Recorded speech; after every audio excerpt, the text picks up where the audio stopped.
meio à crise do novo coronavírus, o Brasil se viu extremamente dependente da importação de equipamentos de saúde como máscaras, luvas e respiradores. Mas esse é um cenário antigo e que foi agravado pela pandemia. Diante disso, alguns especialistas apostam no fortalecimento do complexo econômico industrial da saúde, um conceito que, segundo eles, seria capaz de cumprir um papel importante no enfrentamento à Covid-19, além de reduzir as desigualdades na área da saúde. Para entender mais sobre o setor e o potencial de produção de produtos e insumos médicos no estado do Rio, vem com a gente no Rio em Foco, que começa agora.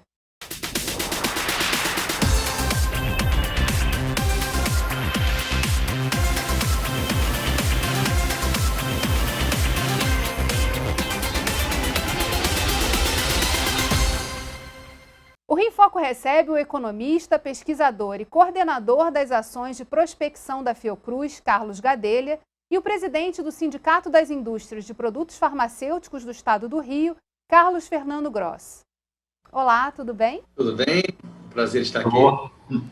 Gadelha, a pandemia evidenciou ainda mais os problemas estruturais do setor da saúde, né? Mas o que ela trouxe de desafios e que estão sendo enfrentados aí, que abrem também novas perspectivas para o Estado do Rio investir no complexo industrial da saúde? Eu queria dizer da satisfação estar aqui na TV A Leste, nesse programa tão importante, né, no Rio em Foco. A pandemia atual, né, ela mostrou de modo muito claro a relação entre a política de desenvolvimento industrial e econômico e a política social.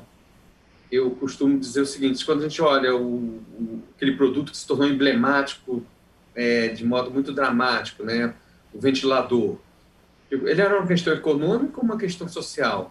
As duas ao mesmo tempo. Quando a gente tem a capacidade de testagem, envolve uma dimensão industrial, uma dimensão social, e elas estão articuladas. Então, acho que a pandemia atual colocou de modo muito marcante a necessidade de uma integração e articulação de políticas públicas, envolvendo as três esferas de governo, mas envolvendo, eu acho que isso é uma bela lição para o Rio de Janeiro, depois vou passar uma mensagem de otimismo para o Rio de Janeiro, né? Mas que a gente não pode, na política pública, ficar segmentando a ação, né? Achar, olha, quando a gente cria uma grande unidade de tratamento, por exemplo, para a Covid, para testagem, atenção básica hospitalar, a gente está mobilizando a economia, né? E, ao mesmo tempo, se mostrou muito marcante que a questão industrial no Brasil, ela é também uma questão social. Nós não podemos, um país do tamanho do Brasil, que tem o maior sistema público universal do mundo, ter uma indústria no setor produtivo, econômico, da saúde frágil do ponto de vista tecnológico. E aí eu acho que o Rio de Janeiro tem tudo para assumir a liderança, ou fazer parte da liderança, para a recuperação da capacidade industrial e, nesse diálogo necessário, a gente superar essas coisas, né? O diálogo necessário entre o Estado e o setor privado, entre a política econômica, a política industrial e a política social. Então, a saúde mostra, primeiro, a interdependência, que sem capacidade de produzir vacina, medicamento, teste, nós não vamos ter um sistema universal de saúde. Inteligência artificial, entre tantas áreas. E, ao mesmo tempo, o valor que é social da capacidade industrial e da capacidade produtiva, que envolve também os serviços de maior conteúdo tecnológico, né? Então, a pandemia é dramático. Eu não acho que a gente pode tirar coisas boas da pandemia, mas a gente pode, sim, saber como é que a gente tem que fazer para enfrentar os desafios, porque ela não será a última, infelizmente. E a gente tem que estar preparado para uma ação integrada que articule o Estado, o setor privado e as universidades. Doutor Carlos Fernando, a gente viu também no período da pandemia o setor industrial se mobilizar.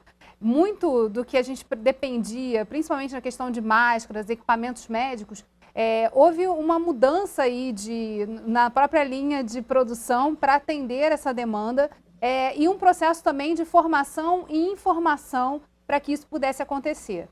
Sem contar com a questão regulatória que teve que ser mexida às pressas e muito rápido para também permitir, por exemplo, a produção de álcool 70, a comercialização, que era algo que estava ali na frente.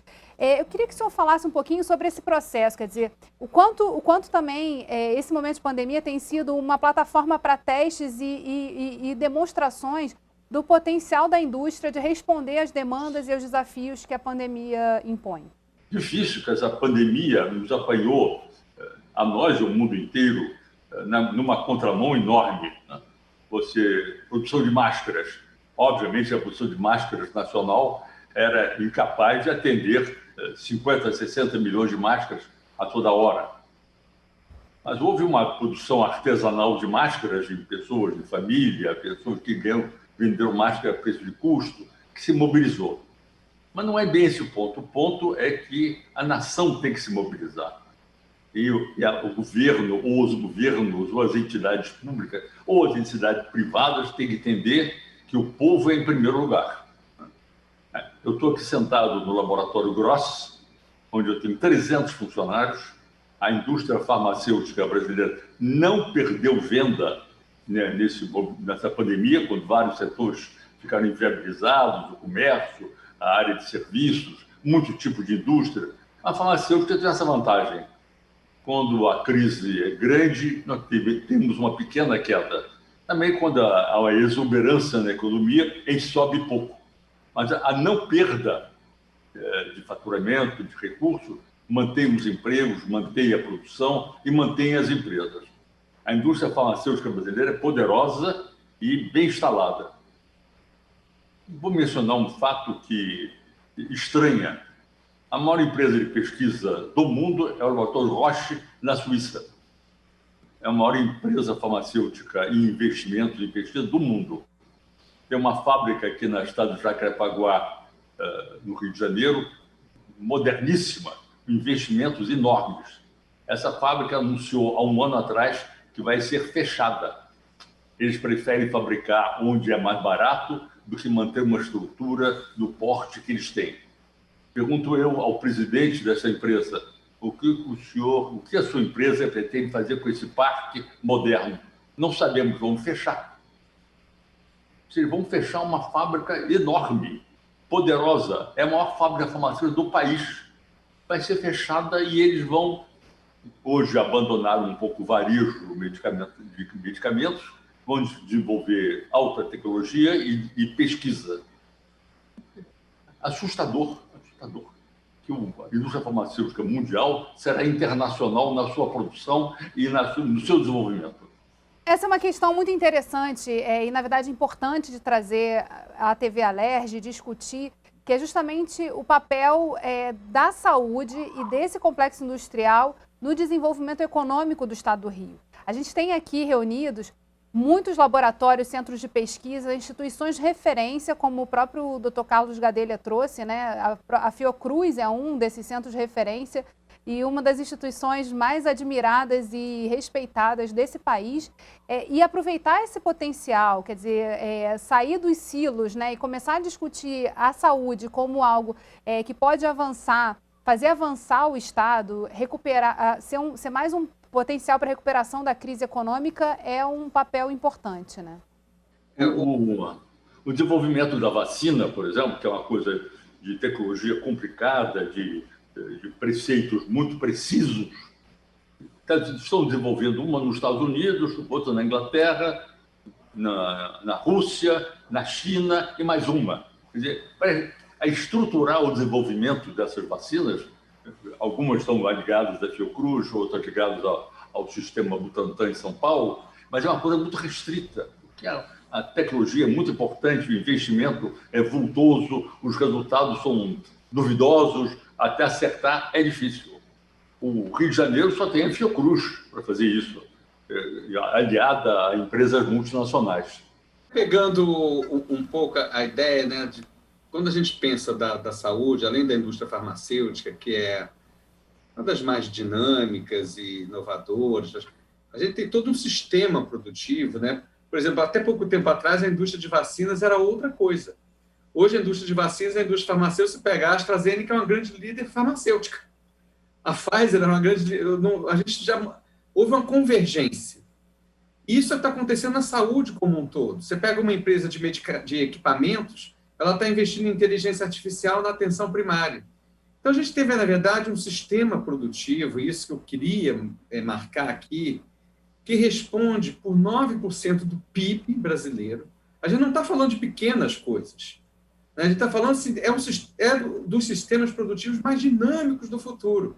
Havia um assessor, o chefe da assessoria econômica do presidente Obama, lá atrás, que falava, olha, um economista que não entende da saúde não vai entender metade do PIB mais dinâmico do futuro. Então, até numa estratégia do Estado, né, a gente pensar em desenvolver um sistema produtivo da saúde que integre serviços, produção de medicamentos, vacina, teste, inteligência artificial, Big Data, ou seja, todas essas áreas da quarta revolução tecnológica, a saúde é líder. E, ao mesmo tempo, olha só, em termos de emprego, eu vi, Carlos, né, assim, a saúde, desde que começou a crise, 2014, 2015, o complexo da saúde aumentou o emprego, na contramão de todo o sistema. Porque, como ele falou, na crise, o investimento em saúde não pode reduzir, ele tem que aumentar. E isso, os dados, olha, eu dava o dado até semana passada que a saúde empregava 6,6 milhões de pessoas. O dado de hoje é 8,2. Olha só, no meio de uma crise aumenta 20% o emprego na saúde. Se eu pegar emprego direto e indireto, são 15 milhões. Ou seja, a saúde representa 15, 20% da população ocupada hoje no país. Então, eu digo, a gente não está falando de pequenas coisas, né? A gente está falando de um grande sistema produtivo. E eu acho que essa política de procurar um caminho para o nosso Estado, um caminho para o nosso país, passa por um sistema produtivo de inovação na saúde. Sobre isso a gente vai continuar conversando no próximo bloco. Você não sai daí. Rio em Foco aqui, política e economia caminham juntas.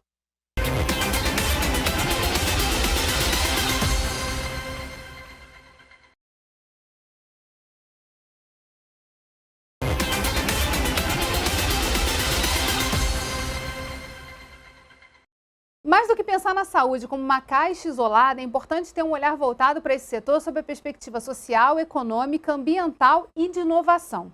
Que era exatamente o que a gente estava conversando no bloco anterior, né, Gadelha? Em relação à Fiocruz, quais são as perspectivas atuais, né, em relação à produção da vacina? E o que isso também vai trazer de ganho para o estado do Rio de Janeiro? Olha, como a gente começou do parte de uma instituição científica, a gente é muito cauteloso, né? Mas há um otimismo muito grande, né? Assim, a gente está apostando numa vacina e é muito bem-vindo que o Butantan esteja outro. Isso acho que a gente não pode competir, né? A gente tem que pensar na ponta, no atendimento das pessoas. A gente está numa situação dramática, né? Então mas o importante é que a vacina que a Fiocruz está apostando, e acho que também a do Butantan, tem uma característica, ela é viável de atender a população brasileira. Não é uma vacina que tem, só para dar uma ideia, ela é 10% do valor da vacina mais cara que está sendo, e que exige uma cadeia de frio de menos 70 graus, né, que foi lançada agora pela Pfizer. A vacina da Fiocruz ela vai poder entrar na maré, ela vai poder entrar na população vulnerável brasileira, ela vai poder ser guardada numa geladeira simples, vai poder chegar no interior do Amazonas, e com um grau de proteção, de confiança muito elevado, né? Então, eu digo, há uma visão muito otimista, mas aí a boa notícia que eu tenho, o Rio de Janeiro, nessa visão já de futuro, e numa articulação virtuosa da Fiocruz com o Ministério, setor privado, o maior investimento em biotecnologia e em saúde na América Latina será feito no nosso estado, numa planta de produção de vacina em Santa Cruz, e aí articulando uma cadeia de fornecedores privados, né? E de parcerias, né? Aliás, acabamos de lançar um biofármaco para doença crônica em parceria com o setor privado, né? Para terminar essa bobagem, tem que estar junto numa ação em que construa-se convergências possíveis, né? Então, hoje, a maior aposta brasileira de biotecnologia, que vai pegar vacina, teste, produtos para câncer, né, produtos para doenças crônicas, que hoje são biológicos caríssimos. Um tratamento de câncer, muitas vezes, chega a 1 milhão por ano. É inacessível, inclusive, para a classe média. É uma questão de direito humano mesmo. É inaceitável. Se no avião a gente pode ter 8 classes sociais, cada uma numa cadeira que tem maior espaço, na saúde é inaceitável que um cidadão tenha direito a viver 10 anos a mais do que o outro, porque tem acesso à vacina e o outro não tem. Isso não dá. Mas qual é o jogo disso aqui? Qual é a mágica? Que isso cria, ao mesmo tempo, oportunidade de investimento privado, gera emprego, gera... Né? Então, e aí eu acho que a gente tinha que fazer um esforço muito grande para recuperar os investimentos que o Rio perdeu. O Rio ele caiu a participação, inclusive no setor farmacêutico, que ele tinha no país, ele ainda continua tendo uma participação importante. A Fiocruz hoje, né, ela é a primeira empresa do ponto de vista de instituição produtiva na área da biotecnologia em parceria com o setor privado, mas eu acho que tem que haver uma sinalização. E aí, eu digo, a gente tem alguns ouros. Tem o mercado público, que é o maior sistema público do mundo. Está na Constituição, o mercado faz parte do patrimônio brasileiro. Eu só queria cumprir a Constituição, nada de ilegalidade. Vamos cumprir a Constituição. Está lá no nosso... E vamos começar a utilizar nossas vantagens, o potencial que o Rio de Janeiro tem de ciência e de conhecimento. 35% da pesquisa do Rio de Janeiro, dos grupos de pesquisa do Rio de Janeiro, estão nas ciências biológicas ou ciências da vida, produzindo paper e gerando riqueza fora. Então, eu acho que o Rio tem uma possibilidade muito grande nesse contexto, onde a saúde tem que ser vista como investimento e não como despesa e desperdício. E nessa questão é uma pergunta, na verdade, para os dois.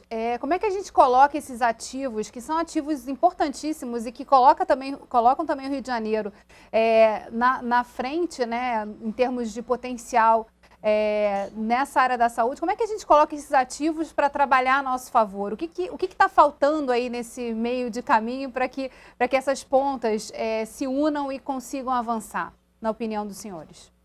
Que a poeira baixe. Essa pandemia revelou que estamos todos juntos. E a vacina era um exemplo disso. O Brasil também, a gente também tem que ter...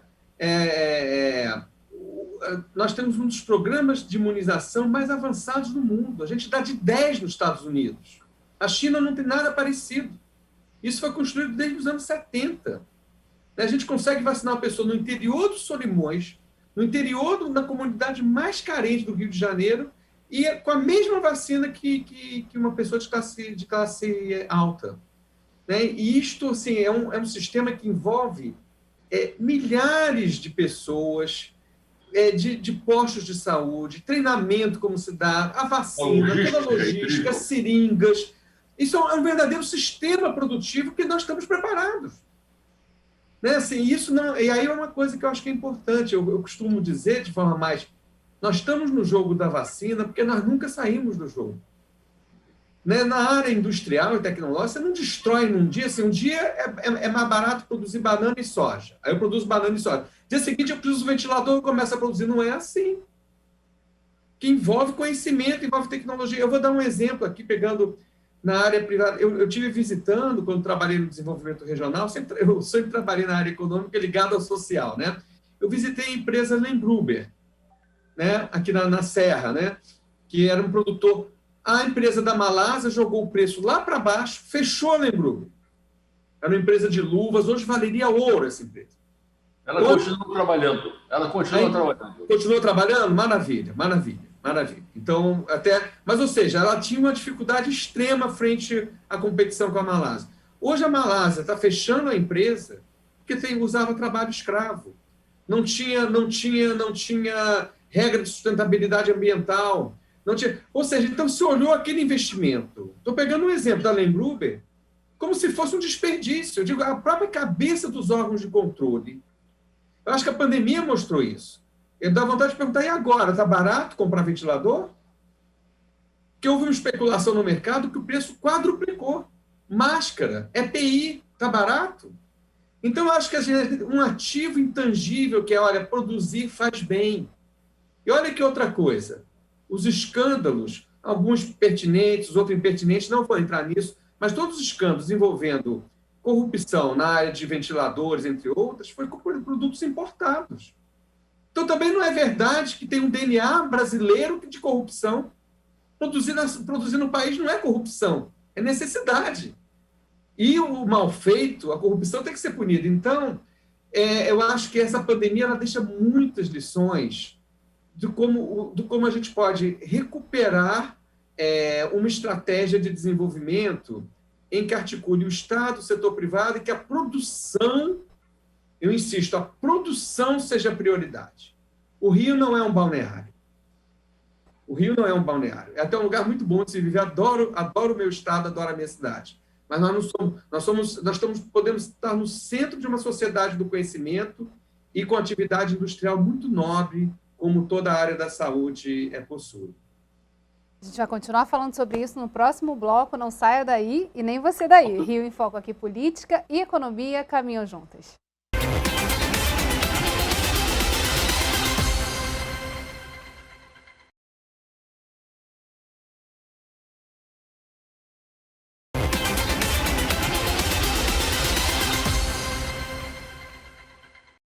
O Rio em Foco está de volta com o economista e pesquisador da Fiocruz, Carlos Gadelha, e o presidente do Sinfara RJ, Carlos Fernando Gross, para falarem sobre a importância de fortalecer o complexo industrial e econômico da saúde e os desafios de produzir equipamentos e insumos médicos no estado do Rio. Gadelha, pensando nessa agenda de desenvolvimento, quais são os passos necessários para a gente focar, né? Que esse acho que foi o grande olhar do bloco passado, né? É preciso foco, é preciso uma estratégia, é preciso sentar todo mundo na mesma mesa. A pandemia trouxe essa necessidade e essa expressão de que é possível. Então, quais são os passos, na sua opinião, que são necessários para que a gente possa, enfim, tirar essa reta aí e avançar nesse ponto que o Rio de Janeiro tem um grande potencial? Olha, um primeiro passo, eu vou falar aqui, é mudar o óculos. Tá? Vocês vão dizer, me enlouqueceu, né? Mudar o óculos. Mas a gente começar a olhar o gasto social, o gasto em saúde como oportunidade de investimento. Mas também fazer isso. Olha, só para te dar um dado, o Brasil hoje importa, se eu for colocar transferência de tecnologia, pagamento de royalties e outros, 20 bilhões de dólares. Isto equivale a um orçamento inteiro do Ministério da Saúde. Um orçamento inteiro do Ministério da Saúde está gerando riqueza fora do Brasil. Isso é inaceitável. E gerando vulnerabilidade. Há uma questão aqui de soberania mesmo. É muito claro na pandemia que quem não teve capacidade produtiva não é soberano para ter uma política de saúde para cuidar da vida das pessoas. Né? Assim, a vida, né? O direito à vida. Né? Então, acho que a primeira coisa é a gente dizer, olha, isto é investimento, mas tornar isto investimento para gerar emprego, renda no nosso estado e no nosso país. Porque se for só o Brasil como mercado consumidor, isto gera consumo, mas não gera desenvolvimento. Tá? Uma segunda coisa é continuidade de política. Eu vou dizer, olha, quem produziu o ventilador no meio da crise, quem é que garante que no ano que vem não vai ter um dumping e quem investir em ventilador vai fechar as portas? Então tem que ter horizonte de longo prazo. E aí o Estado tem que se modernizar, tem que dar segurança não apenas para o setor privado, que precisa, mas para o gestor público honesto e inovador, para que ele use a caneta, para que, por exemplo, faça contratos plurianuais, tem uma bela agenda. Se você investir em ventilador, eu faço um contrato de 5 anos. Eu não te deixo, desculpa a palavra, com mico na mão no ano que vem, porque o empresário não vai. Acho que o Grover vai concordar comigo completamente com isso. Né? Então, e aí eu acho que a gente tem um pouco essa visão, então, de que saúde, o bem-estar e o desenvolvimento econômico podem andar de mãos juntas. E eu acho que, assim, lá na ponta, o que a gente está pensando, eu acho que aí a Alerj tem essa sensibilidade, tem que ter essa sensibilidade, é o eleitor, não é? É no bem-estar da população. Está demonstrado que capacidade industrial, tecnologia e ciência são fatores vitais para a vida. Está demonstrado, está demonstrado. E o Rio de Janeiro, digo, não vamos perder a oportunidade. Não vamos ficar com a leviandade de dizer que aqui é só um ambiente. É muito importante o turismo, toda a atividade, mas a gente tem uma capacidade única. Né? É o estado que tem bolsas de pesquisa, só perde para São Paulo, grupos de pesquisa. Temos o ouro na nossa mão. Vai na COP, vai na Fiocruz. Os investimentos que estão saindo do Rio, eu vou até propor aqui para o Carlos Grover, vamos atrás deles. Por duas coisas. Vamos dizer, aqui vai ter horizonte. Segundo, quem produzir no país vai ter vantagens em relação a quem não produzir no país. Isso, para mim, tem que ser claro. Tá? Quem não gerar emprego, renda, investimento, ajudar o nosso país a sair da crise, não deve ter nenhum tipo de benefício. Mas quem ajudar, eu acho que a gente pode, inclusive, fazer arranjos inteligentes, por exemplo, que garanta mercados a longo prazo com menores preços. A indústria topa. Na saúde, toda a minha trajetória mostrou isso. Se você dá estabilidade de longo prazo, eu consigo, inclusive, reduzir os preços. Eu saio dessa... Então, enfim, a saúde é uma grande oportunidade para o desenvolvimento do nosso Estado e do nosso país, mas o cavalo está passando. Hoje em dia, os Estados Unidos está fazendo isso, a Alemanha está fazendo isso, a China está fazendo isso. A gente não pode perder este bonde e essa oportunidade histórica que a gente tem. Uma coisa que aconteceu muito evidente nessa pandemia foi que só depender do que pode vir do exterior é frágil no sentido, quando você fecha as fronteiras, quando os deslocamentos ficam dificultados, quando em determinados locais você simplesmente não vai optar por atender a própria população em vez de colocar os produtos, os insumos no navio e mandar para outro lugar. Então, assim, também pensar em como se desenvolver um parque no próprio país virou as pessoas voltaram a olhar para isso novamente. O próprio estado do Rio de Janeiro, né? Quer dizer, como é que a gente pode colocar os ativos para trabalhar aqui dentro do nosso território e pensar em como as próprias empresas podem consumir dos seus vizinhos, que estão mais próximos e logisticamente muito mais fáceis de serem acessados. Essa questão das fronteiras, elas se voltam, acho que nesse início de século XXI na dor aí, a serem consideradas, sim, como uma possibilidade de construção de algo que a internet viabiliza, que a tecnologia chegue e seja compartilhada muito rápido, mas a construção e a produção disso pode ficar por aqui, não precisa ir para outros lugares ou se deslocar para outros locais. Até por conta desse olhar também do desenvolvimento sustentável, né? Muito mais fácil você estar produzindo próximo e podendo consumir de algo que está aqui ao lado. E a gente tem essa capacidade, né? O rio não é uma coisa que vai ter que tirar do chão e fazer novamente. Está tudo por aqui, fácil de ser trabalhado. Independente do uso da terminologia, gente, no meio da pandemia para a Covid, faltou anestésico no país. Esse é um problema Mas eu concordo que a gente tem que... Não é a gente ser anti a globalização, mas digo, até para cooperar, a gente tem que ter capacidade produtiva. O Brasil não podia cooperar com a América Latina e com a África em anestésico, porque não sabia produzir.